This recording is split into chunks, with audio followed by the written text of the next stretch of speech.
Welcome to trader star. अगर आप stock market में नए हैं और आपकी जर्नी आप स्टॉक मार्केट में शुरू करना चाहते हैं, एक फुल टाइम ट्रेडर बनना चाहते हैं या फिर ट्रेडिंग और इन्वेस्टिंग से अपनी वेल्थ को आप जनरेट करना चाहते हैं, तो किस तरह से आप इस स्टॉक मार्केट में शुरुआत कर सकते हैं, उसके बारे में हम इस वीडियो में और इस कुछ वीडियोस की सीरीज में हम बात करेंगे। क्योंकि एक वीडियो में ये सब बातें करना मुश्किल है, एक वीडियो में ये हम बात नहीं कर सकते हैं। तो कौन सा वो सेटअप है जहाँ पे हम शुरुआत में काम शुरू कर सकते हैं धीरे धीरे, और उसमें हमें जो लॉस होने की जो चांसेस है वो कम हो, और हमें अच्छी तरह से मार्केट शुरुआती दिनों में समझ में आ जाए, ताकि हम आगे उसके उस सेटअप में हम जो काम करेंगे उसका जो नॉलेज है उसको हम यूज़ कर पाए। तो सबसे पहले हम जब मार्केट में आएंगे तो जो कुछ चीज़ें हमें करनी है और जो नहीं करनी है वो क्या है, वो हम इस वीडियो में जानेंगे। उसके बाद में हम कौन से सेटअप पे काम करेंगे, वो कौन सा सेटअप है जो यही नहीं है कि ये सेटअप हमें अच्छे से प्राइस एक्शन को सिखाएगा, इसी के साथ साथ वो अच्छी तरह से काम करके आपको अच्छा रिवॉर्ड भी देगा, एक बेहतरीन रिवॉर्ड देगा। उसी के साथ भी उसको जो रिस्क है, जो ऑप्शंस में या फ्यूचर्स में हमें जो रिस्क है, उतनी रिस्क भी आपको लेनी ना पड़े और अच्छी तरह से आप रिटर्न जनरेट कर पाए। तो उस सेटअप के बारे में हम इस सीरीज में बात करेंगे। तो ये जो वीडियो है ये उस सीरीज का फर्स्ट वीडियो है। इसमें हम जो जनरल मार्केट के बारे में जो परसेप्शन है उसके बारे में बात करेंगे, और कौन सी चीज़ें हमें करनी है, कौन सी चीज़ें हमें नहीं करनी है, उसके बारे में बात करेंगे, और सेटअप का एक ओवरव्यू लेंगे। उसके बाद में जो नेक्स्ट वीडियोस आएंगे उसमें हम इस सेटअप के बारे में डिटेल में बात करेंगे कि ये किस तरह से काम करता है, और हम लाइव मार्केट में इसको किस तरह से इस ट्रेड को एग्जीक्यूट करें, और बाकी जो भी सेटअप के बारे में जो भी ज़रूरी बातें होंगी वो मैं नेक्स्ट वीडियो में और उसके बाद में जो वीडियो आएंगे उसमें हम इसको डिस्कस करेंगे। तो चलिए हम इस प्रेजेंटेशन की तरफ चलते हैं जिसमें हम इस सेटअप के बारे में ओवरऑल बातचीत करेंगे। तो how to start in stock market, किस तरह से स्टॉक मार्केट में हम शुरुआत कर सकते हैं, वो कौन सी चीज़ें हैं जिनसे हमें शुरुआत करनी है, और ताकि हम बड़े लॉसेस से और मार्केट में जो भी उथल पुथल होती है जिनके बारे में हमें नॉलेज नहीं होता है उनसे हम कैसे बचें और मार्केट को समझ भी पाए।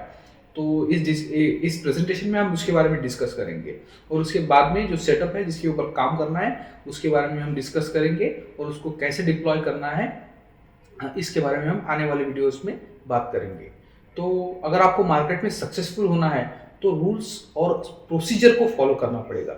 मार्केट किस तरह से वर्क करता है ये आपको समझना पड़ेगा, उसके अकॉर्डिंग आपको उसके साथ में रहना पड़ेगा। अगर आप मार्केट से ज़्यादा खुद को टैलेंटेड समझने लगे तो वहाँ पे आप प्रॉब्लम में आ गए ऐसे समझ लीजिए, क्योंकि मार्केट इज सुप्रीम।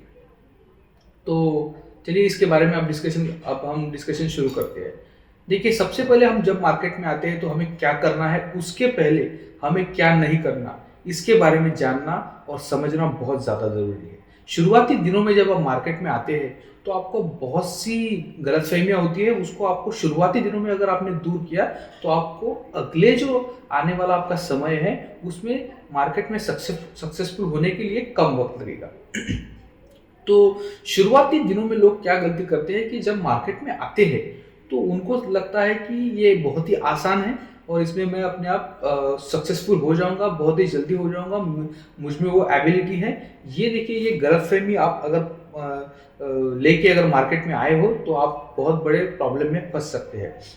तो देखिए, शुरुआती दिनों में मार्केट को आप कितने भी खुद को टैलेंटेड समझिए, लेकिन मार्केट को कभी भी आप ये करने की कोशिश ना कीजिए कि मैंने मार्केट को फर्स्ट डे ही या फर्स्ट मंथ में क्रैक कर लिया। मार्केट एक बहुत ही कॉम्प्लिकेटेड चीज़ है, इतना मुश्किल भी नहीं है और इतना आसान भी नहीं है। तो जब आप मार्केट में आएंगे तब उसको कभी भी आपने क्या करना है, उसको प्लान ए बोल के या फुल टाइम में अभी फर्स्ट डे से ही फुल टाइम ट्रेडर बनूंगा ऐसा सोच के बिल्कुल भी आना नहीं है। मार्केट बहुत अलग तरीके से काम करता है। जो भी फील्ड है यहाँ पर आपका जिसमें आप करियर कर रहे हो, जो भी आपका प्रोफेशन है, जो बिजनेस है, उसका एक काम करने का तरीका और मार्केट का काम करने का तरीका अलग है। बहुत अलग तरीके से आपको उसको ट्रीट करना पड़ेगा। तो शुरुआती दिनों में आप क्या कीजिए कि मार्केट को पहले समझने की कोशिश कीजिए, धीरे धीरे उसमें आपका एक्सपोजर बढ़ाइए, और अगर आपको लग रहा रहा है कि मैं कुछ तो अच्छा कर रहा हूँ, मैं सक्सेसफुल दिख रहा हूँ इसमें, तो आप उसको फिर आप फुल टाइम करने के लिए सोच सकते हैं। लेकिन शुरुआती दिनों में आपको क्या करना है, मार्केट को प्लान बी रखना है। प्लान ए जो है वो आपका बिजनेस, प्रोफेशन, जॉब जो कुछ होगा आप उसके साथ कंटिन्यू कीजिए, क्योंकि आप एक बेहतरीन चीज मार्केट की ये है कि आप आपका बिजनेस, प्रोफेशन, जॉब करते वक्त भी मार्केट को एक समय देके आप पार्ट टाइम में उसमें काम कर सकते हैं। तो उसमें आपको कोई दिक्कत नहीं आएगी। आपको नॉलेज गैदर करना है, पार्ट टाइम में काम करना है, और जब आपको लगे कि नहीं अभी ठीक है, मैं अच्छा ROI यहाँ से बना पा रहा हूँ, तो आपको एक 2-3 साल में आपको समझ में आ जाएगा मार्केट का साइकिल, तो आप उसमें फिर सोच सकते हैं। हाँ, ये हो गई पहली बात। अगर और नेक्स्ट बात, ये पॉइंट ये है कि आपको किसी के भी दिए हुए टिप्स के ऊपर काम नहीं करना है। आजकल आपको बहुत कॉल्स आ जाएंगे, जो ब्रोकर के थ्रू नंबर जाते हैं एजेंसीज के पास, वो आपको कॉल करके आपको टिप्स देने की कोशिश करेंगे, तो आपको किसी की भी नहीं सुननी है। मैं आपको 101% बताता हूँ कि कोई भी ट्रेडर या कोई भी इन्वेस्टर टिप्स के ऊपर यहाँ पर सक्सेसफुल मार्केट में लॉन्ग टर्म में नहीं हो सकता। शायद आपके 1-2 टिप्स आपको अच्छे ट्रेड्स आपको मिल भी जाए, आप प्रॉफिट भी कमाए, लेकिन आप लॉन्ग टर्म में उसमें आप सक्सेसफुल नहीं हो सकते, ये मेरी गारंटी है। तो आपको टिप्स के ऊपर बिल्कुल भी विश्वास नहीं रखना है, और खुद नॉलेज गैदर करना है, खुद मार्केट को समझना है अगर आप चाहते हो। और अगर आपके पास समय नहीं है तो मार्केट भी आपके लिए नहीं है। आप सीधे सीधे म्यूचुअल फंड्स में आप इन्वेस्टमेंट करके, आपका फंड मैनेजर आपके लिए इन्वेस्ट करेगा और आपको जो प्रॉफिट है वो आपके साथ में शेयर करेगा।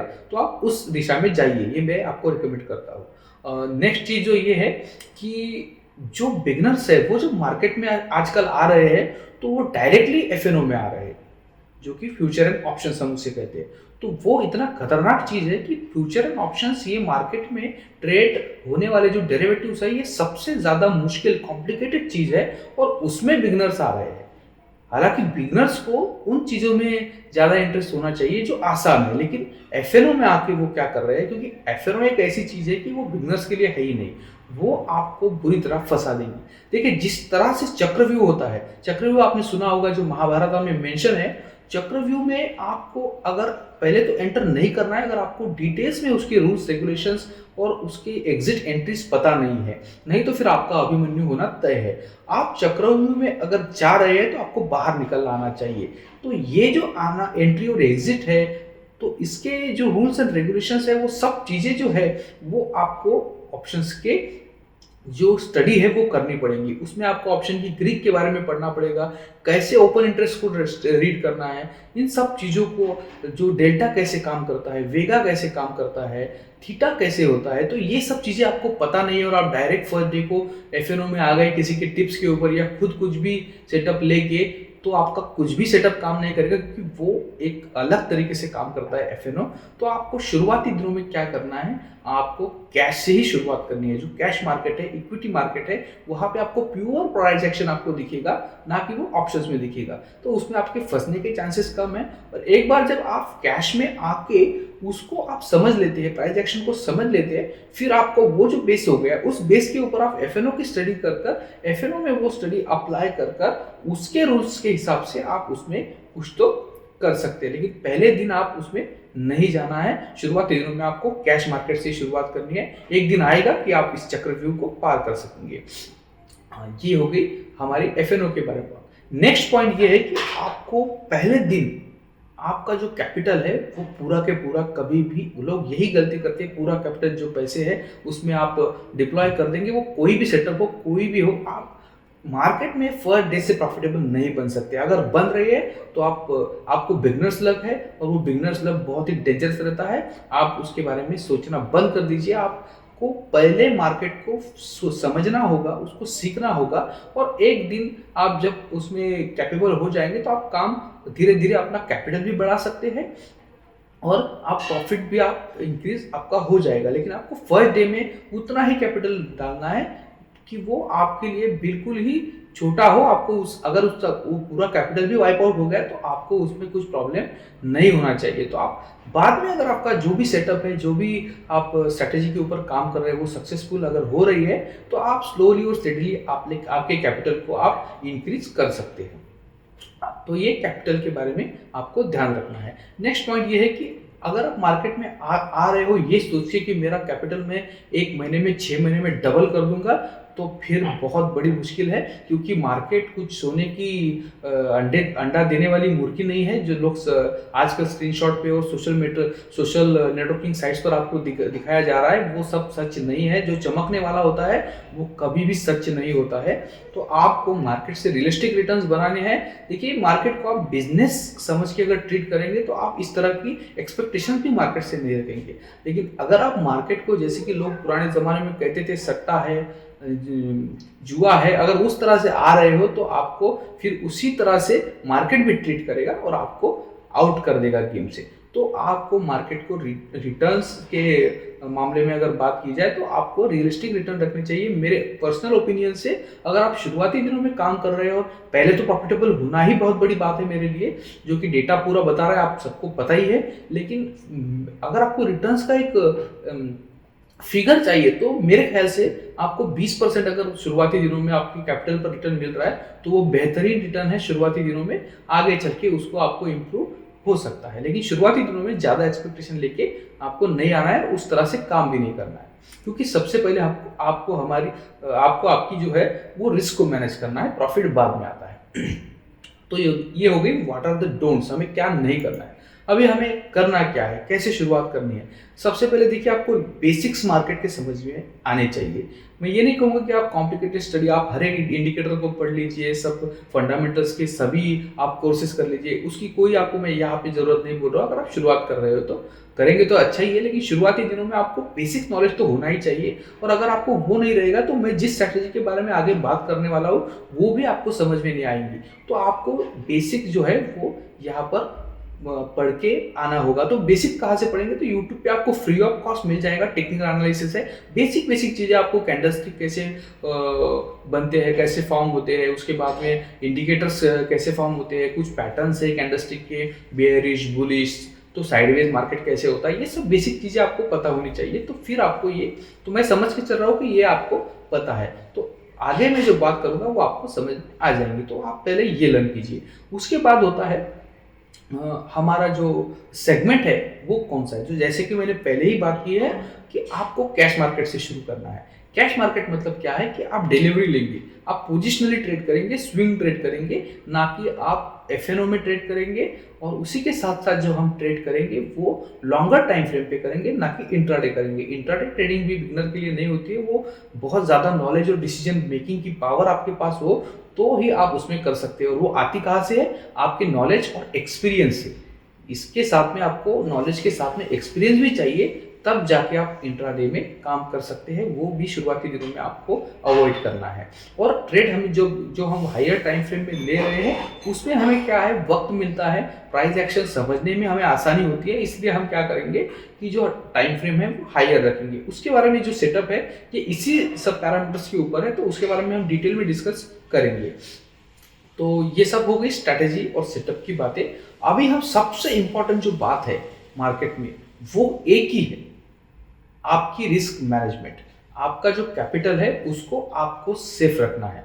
ये सबसे पहली बात और ये सबसे इंपॉर्टेंट बात है। अगर इसके बाद जो भी कुछ होगा वो मार्केट आपको, सब कुछ हो जाएगा मार्केट में, मार्केट आपको खुद आपके प्रॉफिट देगा अगर आप आपका कैपिटल को सेव रखते हैं। तो उसके लिए क्या चीज़ें करनी है, रिस्क मैनेजमेंट क्या होता है, उसके बारे में हम जैसे ही वीडियो में बात करेंगे आगे वो आपको समझ में आ जाएगा। तो उसमें पोजीशन साइजिंग होती है रिस्क मैनेजमेंट में, किस तरह से हम पोजीशन को बिल्डअप करते हैं, हमें कितना रिस्क लेना है एक ट्रेड में, उसके साथ में हमारा स्टॉप लॉस कहाँ होना चाहिए, कितना होना चाहिए। क्योंकि स्टॉप लॉस की जो इंपॉर्टेंस है वो भी हम समझेंगे, कितना इंपॉर्टेंट स्टॉप लॉस रहता है। अगर हम नहीं लेंगे तो उसके बाद क्या होगा, उसके बारे में मैं जब चार्ट्स भी हम देखेंगे उसके ऊपर हम बात करेंगे।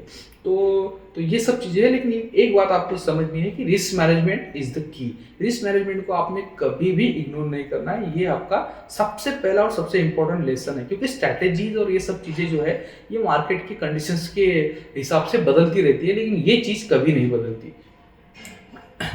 तो ये हो गई हमारी, किस तरह से हम शुरुआत करेंगे।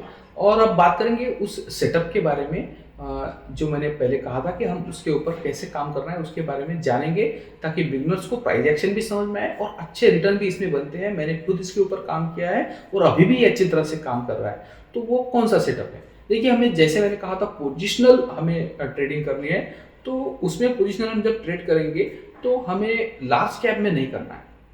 अगर हमें अच्छा ट्रांजेक्शन लर्न करना है तो मैं समझता हूँ कि आपको स्मॉल एंड मिड कैप में काम करना पड़ेगा। एक छोटे से कैपिटल से आप शुरू कीजिए, लेकिन आप इसमें कीजिए। वो क्यों? क्योंकि ये जो कंपनीज है ये एफएनओ में ट्रेड नहीं होती है।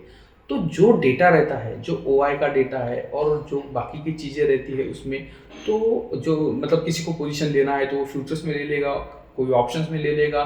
तो ये सब चीज़ें उसको जो पोजीशन लेनी है वो डिवाइड हो जाती है 3-4 सेगमेंट में। लेकिन इनमें क्या होता है, स्मॉल एंड मिड में, अगर आपका व्यू बुलिश है किसी सॉरी किसी ट्रेडर को या किसी इन्वेस्टर को उस पर्टिकुलर स्टॉक में अगर उसको तेजी दिख रही है तो उसके पास एक ही ऑप्शन है कि उसको कैश में डिलीवरी लेनी पड़ेगी। वो एफएनओ में कॉल बाय नहीं कर सकता, वो पुट सेल नहीं कर सकता, फ्यूचर्स लॉन्ग नहीं जा सकता। तो इसलिए प्योर प्राइस एक्शन अगर बिल्डअप कहाँ होता है तो वो स्मॉल मिड कैप में होता है। तो उसमें हमें जो प्रॉफिट है, जो आरआर है, वो भी ज़बरदस्त मिलता है, वो हम आगे देखेंगे। तो ये होगी बात। अब एक काम कैसे करना है। इस स्ट्रैटेजी की जो खासियत ये है कि ये कोई भी कॉम्प्लिकेटेड सेटअप नहीं है, इसलिए मैंने कहा कि बिगनर्स इसको शुरू करेंगे तो ये इतना बेहतरीन काम करेगा कि आपको कहीं जाने की जरूरत नहीं पड़ेगी। तो इसमें क्या करना है, आपको जो ट्रेंड है उसको आपको राइट करना है। Trend is your friend until it bends. तो आपको क्या करना है, ज़्यादा से मतलब ज़्यादा जो कॉम्प्लिकेटेड पैटर्न्स होते हैं, जो एलियट वेव जैसे इंडिकेटर्स होते हैं, तो इससे हमें क्या है कि ज़्यादा कॉम्प्लेक्सिटी तैयार हो जाती है और हमें समझ में नहीं आता है कि ये किस तरह से काम कर रहा है। नया जो ट्रेडर है वो उसमें फंस जाता है। तो इन सब चीज़ों को हमें इग्नोर करना है। हमें क्या करना है, जिस स्टॉक में, पर्टिकुलर स्टॉक में ट्रेंड है उसको फाइंड आउट करना है और उसको राइट करना है। उसके बारे में हम बात करेंगे। उसके बाद सबसे इम्पोर्टेंट चीज़ है, जब हम ट्रेंड को फाइंड आउट करेंगे तो उसके बाद में हमें एंट्री और एग्जिट, ये बहुत ज़्यादा इंपॉर्टेंट है। तो वो कहाँ लेनी है, एग्जिट हमें कहाँ लेनी है, उसके क्या रूल्स है, उसको हमें स्ट्रिक्टली फॉलो करना है। और अगर हमारी एंट्री किसी स्टॉक में अच्छी साबित होती है, जो हमारे फेवर में स्टॉक जाता है, तो उसमें हम पोजीशन साइजिंग बढ़ा सकते हैं। वो कैसे बढ़ानी है, कब बढ़ानी है, कब कम करनी है, कब स्टॉक से बाहर निकलना है, तो उसके भी रूल्स के बारे में हम डिटेल में बात करेंगे। और उसी के साथ एक इम्पॉर्टेंट इस सेटअप के बारे में मैं बात करना चाहता हूँ कि जब हम इस सेटअप पे काम करेंगे तो इसमें एक रूल है कि आप मार्केट की जो ओवरऑल कंडीशंस है, जो ब्रॉडर मार्केट है, मदर मार्केट्स है, उनको वो अगर अल्ट्रा बेरिश है तो शायद ये सेटअप काम ना करे। तो आपको क्या है, अगर निफ्टी या बैंक निफ्टी है या फिर यूएस मार्केट्स है, वो अगर बड़े डाउन ट्रेंड में है तो इससे हमें कुछ देर के लिए दूर रहना है। मैं ये नहीं कहता हूँ कि आपको बुलिश मार्केट चाहिए। अगर साइडवेज भी है या माइल्डली बेरिश भी है तो भी ये सेटअप अच्छी तरह से काम करता है। मैंने खुद इसके ऊपर काम किया है। लेकिन अगर बहुत ज़्यादा नेगेटिविटी है तो आपको इससे कुछ दिनों के लिए दूर रहना है। तो इस बात का हमें ध्यान रखना है। वो कैसे पता चलेगा वो भी हम बात करेंगे। उसे कैसे फाइंड आउट करना है, कब कैश के ऊपर बैठना है, उसके बारे में बात करेंगे। तो मैंने खुद इसको बैक टेस्ट किया है और इसको मैंने फॉरवर्ड टेस्ट भी किया था, जैसे कि पेपर ट्रेडिंग हम उसे बोलते हैं। तो उसके बाद में मैं लगभग 2-3 साल से इसके ऊपर काम कर रहा हूँ। ये बेहतरीन रिटर्न देता है। शायद ये मुझे किसी ने शुरुआती दिनों में बताया होता तो मैं भी एफएनओ के और उसके चक्कर में ना पड़ के इसके ऊपर ही काम करता। और एक और अच्छी बात है कि आपको इसमें, जैसे कि एफएनओ में काम करने के लिए आपको कुछ मार्जिन ये वो रिक्वायरमेंट रहती है, तो इसमें आप छोटे से छोटे कैपिटल से भी शुरुआत कर सकते हैं। तो इसके पीछे लॉजिक क्या है और वो कौन सी कंपनी से किस तरह से काम करना है, उसके बारे में बात करेंगे। देखिए, स्मॉल और मिड कैप की जो कंपनीज है उसके ऊपर तो हमें काम करना है, लेकिन उन कंपनियों के ऊपर ही काम करना है जिनका free float market capital 5,000 crore से कम है। इसका मतलब क्या हो गया कि जो भी कंपनीज, लिस्टेड कंपनीज है, उनका जो ट्रेडिंग हो रहा है, जो अवेलेबल शेयर्स है, उनके अवेलेबल स्टॉक्स है एक्सचेंजेस पे, वो 5,000 करोड़ के मार्केट कैप से कम है। ये रूल क्यों मैं बता रहा हूँ, क्योंकि अगर ऐसी कंपनीज हम ढूंढते हैं और उस पर अगर कोई ट्रेंड आता है या किसी तरह की बाइंग आती है या फिर सेलिंग भी आती है, तो वो इतने सीवियर होती है, इतना जोर से उसके ऊपर ट्रेंड के तरफ स्टॉक जा सकता है कि आप सोच नहीं सकते, क्योंकि इसके पास जो मार्केट में जो कैपिटल है वो बहुत कम है, स्टॉक्स की अवेलेबिलिटी बहुत कम रहती है, तो इसके वजह से जो एक्सपांशन होता है प्राइस का वो बहुत ही खतरनाक होता है। तो ये आप ये ध्यान में रखना है, तो इसीलिए हमें उन्हीं कंपनी के ऊपर काम करना है। तो वो कैसे ढूंढना है, तो उसके लिए कुछ इंडिकेटर्स इंडिकेटर्स तो इसके लिए नहीं होते, इंडिकेटर्स के लिए हम अगले पॉइंट में बात करेंगे। इसमें हमें क्या करना है, कुछ जैसे कि साइट्स है, स्टॉकेज है, चार्टिंग है, तो इन जैसे साइट आपको कुछ फिल्टर्स लगाने की ये देते हैं, तो उसमें हम फिल्टर लगा के क्या कर सकते हैं, इन स्टॉक्स को हम फाइंड आउट कर सकते हैं। तो ये हम करेंगे जब नेक्स्ट वीडियो में हम इसके ऊपर बात करेंगे। तो ये तो हो गई उसकी मार्केट कैपिटल की बात। अभी हम बात करेंगे कि वो ये तो ठीक है, इनमें तो काम करना है, तो ट्रेंड और मोमेंटम को कैसे ढूंढना है। देखिए, जो ट्रेंड और मोमेंटम कहाँ होता है, वो स्टॉक जो है वो एक तो ऑल टाइम हाई के आसपास रहेंगे या फिर कम से कम 52 वीक हाई के पास मिलेंगे, क्योंकि वो उसमें ट्रेंड है और मोमेंटम है, तो वो स्टॉक हमेशा अपने 52 वीक हाई के आसपास ही रहेंगे। तो कितने आसपास, तो एक 20-25% की आप रेंज पकड़ के चल लीजिए, उसके ऊपर ही ऊपर नीचे वो अगर आपको मिलता है तो समझ लीजिए उसमें स्ट्रॉन्ग मोमेंटम है। बाकी जो आपको चार्ट अपेयर हो रहा है उसके ऊपर भी थोड़ा एनालिसिस और स्टडी करना पड़ेगा, और कुछ एक्सपीरियंस आपको अपना बिल्डअप हो जाएगा, उसके ऊपर आप डिसीजन ले सकते हैं। तो इसी के साथ में जो दूसरा पैरामीटर्स हम देखते हैं कि स्टॉक्स जो है वो अपने जो मूविंग एवरेजेस है वो जो है वो ट्रेंडिंग होने चाहिए, अपवर्ड डायरेक्शन में होने चाहिए, एक एंगल अच्छा बनाना चाहिए उन्होंने, तो वो आपको क्लियर चार्ट पे दिख जाएगा। और उसी के साथ साथ प्राइस भी उन मूविंग एवरेजेस के ऊपर चाहिए, तो हम उसे ट्रेंडिंग है ये समझ लेंगे। तो उसके बाद में क्या है कि हम जो पोजीशन लेंगे वो जैसे कि मैंने बात की कि ट्रेंड और स्ट्रॉन्ग मोमेंटम ढूंढेंगे, उसमें एंट्री ले लेंगे। अभी हमने एंट्री कैसे लेनी है वो भी बात करूंगा। तो ये सिर्फ मैं एक ओवरव्यू दे रहा हूँ, बाकी हम डायरेक्टली चार्ट में देखेंगे किस तरह से हमें इसमें एंट्री और एग्जिट मिलेंगी। तो ये तो हो गई एंट्री की बात। अब एग्जिट की बात देखिए, एग्जिट आपको जितना कम से कम स्टॉप लॉस मिल सकता है उस सेटअप में, उस अगर समझिए हम आपने एंट्री ले ली, तो उसके बाद में जिस डे की कैंडल में हम लोग, क्योंकि हम अभी काम करेंगे तो उसमें डेली और वीकली की कैंडल्स का ही देखेंगे, क्योंकि हमें लॉन्गर टाइम फ्रेम में काम करना है, पोजिशनली ट्रेड को होल्ड करना है। तो अगर एक डे के हाई को ब्रिज करता है, आप उसमें अगर एंट्री ले रहे हैं, तो उसी का लो जो होगा डे का, वो हम लोग छोटा सा स्टॉप लॉस लेके चलेंगे।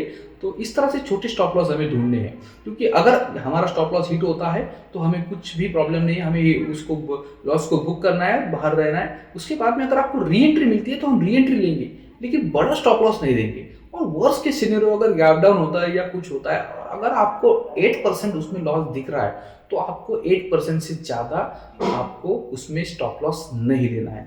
ये आपके दिमाग में फिक्स आप बैठा लीजिए कि अगर आपकी एंट्री के बाद 8% स्टॉक नीचे जा रहा है तो इसका मतलब उसमें कुछ पार्ट नहीं है। ये मैं मेरे पर्सनल एक्सपीरियंस से बोल रहा हूँ। तो आपको 8% स्टॉप लॉस नहीं रखना है, लेकिन मैक्सिमम आपका 8% स्टॉप लॉस होना चाहिए, उससे नीचे ही आपको स्टॉप लॉस लेना है। अगर कहीं ज़्यादा गैप डाउन हो जाता है, 10-15% का भी हो सकता है, मार्केट है, कुछ भी हो सकता है, तो उस केस में आप जैसा है वैसा निकाल दीजिए, उसका बिल्कुल भी वेट नहीं कीजिए कि ये रिवर्सल आ जाएगा, ये होगा वो होगा, वो कुछ नहीं है। सेटअप में आपको सीधे सीधे मैं रूल बता रहा हूँ, अगर आप ये फॉलो करेंगे तो ही इसमें आपको कुछ प्रॉफिट होने के चांसेस है और आप लॉन्ग टर्म में मार्केट में रह सकते हैं।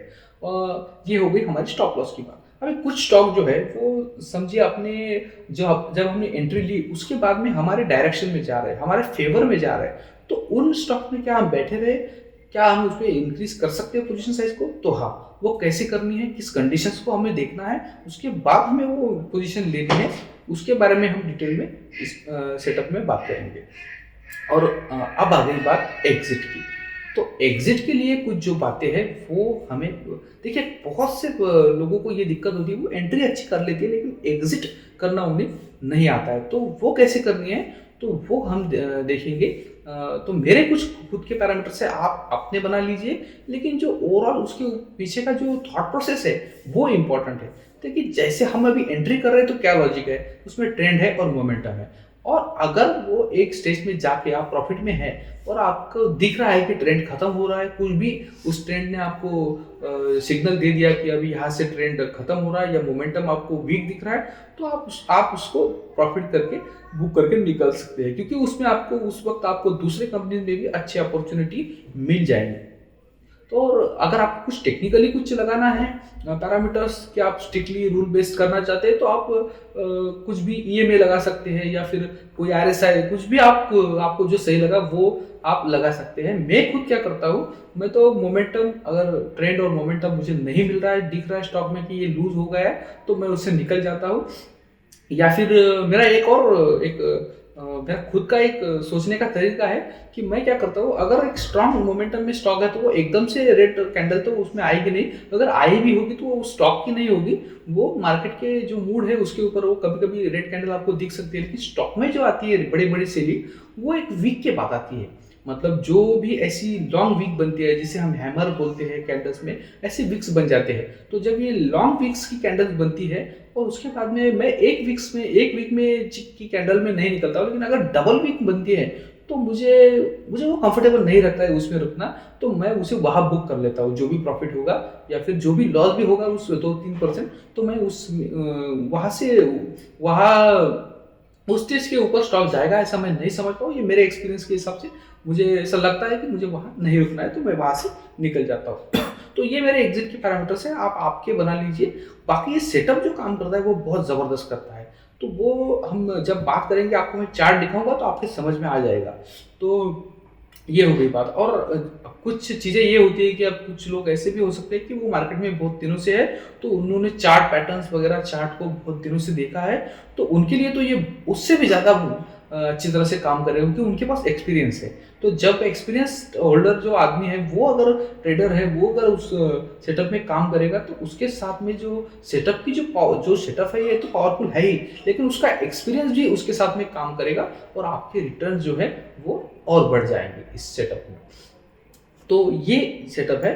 तो इसके बारे में हम अभी जो आने वाले वीडियोस है उसके बारे में बात करेंगे, जो हम डिटेल चार्ट लेंगे, उसमें किस तरह से हम लिस्ट निकालेंगे चार्ट की, स्टॉक्स की, कि कौन से स्टॉक्स हमें फाइंड आउट करने हैं, वो कब करने हैं, और उसको किस तरह से हमें एक बार हमने अगर समझ लीजिए हमने उसको लिस्ट को निकाल लिया तो उसके ऊपर एंट्री कब लेनी है, उसके पैरामीटर्स क्या है, उसके बारे में हम जब चार्ट में देखेंगे तो हमें अच्छे से समझ में आएगा। इसलिए हम नेक्स्ट वीडियो में क्या करेंगे, पहले तो उसकी लिस्ट को कैसे निकालना है, वो कौन से पैरामीटर्स है उनको हम समझेंगे, उसके बाद में उसकी एंट्री, उसकी एग्जिट और जो बाकी के जो भी रूल्स है उसके सेटअप के, उसके बारे में हम बात करेंगे। तो तब तक के लिए मैं आपको रिक्वेस्ट करता हूँ कि इस चैनल को आप सब्सक्राइब कीजिए, क्योंकि मैं इसी तरह के अभी वीडियो अपलोड करूँगा, खाली कैश के ही बारे में, इक्विटी के बारे में नहीं, तो ऑप्शंस के भी। लेकिन मैं ऑप्शंस के बारे में आपको फिर से एक बार कहूँगा कि जो बिगनर्स है वो ऑप्शन से दूर रहे, जो मतलब एडवांस लेवल में हैं, जिनको पता है ऑप्शन किस तरह से काम करते हैं, उन्होंने खुद काम भी किया है, कुछ सीखा भी है